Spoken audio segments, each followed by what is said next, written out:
He nods and assumes a waiting posture. Cryptids, cryptids. Let's hear about all the interesting cryptids. Ooh, tough choice there. That would be the giant of Kokonur. The giant lives in the most arid parts of the vast Kokonur Desert in South Samara, casting a strange light across the barren wastes. A mirage or a psychogenous luminance. The towering luminosity of Kokonur is a bad omen in local folklore. Some say it's a fata morgana, others, fate unimaginable. Hooey. No animal can be that large. It's a mirage. That's what makes it so peculiar. A species surviving at the very limits of scientific law. The giant of Kokonur must be the largest animal the planet can support. There are limits, you see, to how large a metabolism an ecosystem can beget. Some say a gravity anomaly below the Kokonur Desert might allow the creature to grow to these gargantuan sizes. Great. This is great shit. You need more. Hey, you promised you'd only ask about one cryptid. The lieutenant pauses, thoughtfully. Something in him breaks. Ah, fuck it. Let's have more cryptids.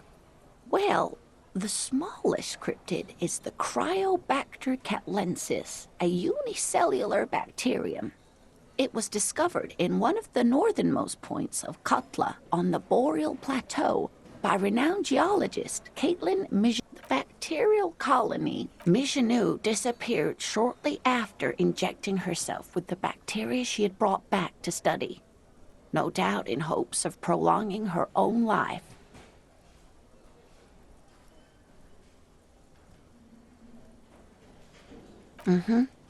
Migenou did. Everyone thought the bacteria had the gnome of Jeroma.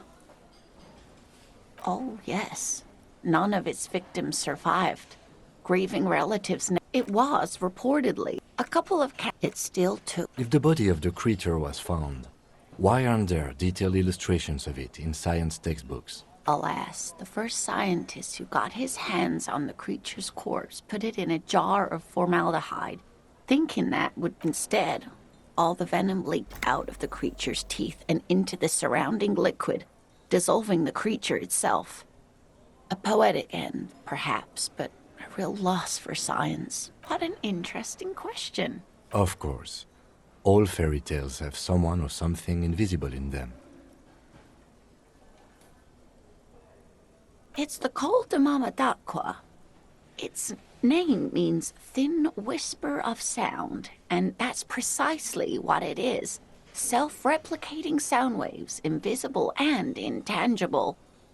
That is a sad story. They tried to communicate. This lady really should be a teacher. She's really good at the explaining things thing.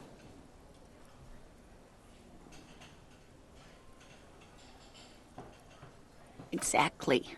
Great regret wash. After that, Of course. A common thread in these. Disappearance and unfalsifiability. I like the story, though. I'm glad you did, dear. Plenty. When the scientists soon She transforms when speaking. they realized, sequester time like nothing. Fine, I'll bite. How can an animal be a sound? Many scientists have. It could be. Maybe it's pretty. It's not. I wouldn't be so sure. What about what? Of course, dear.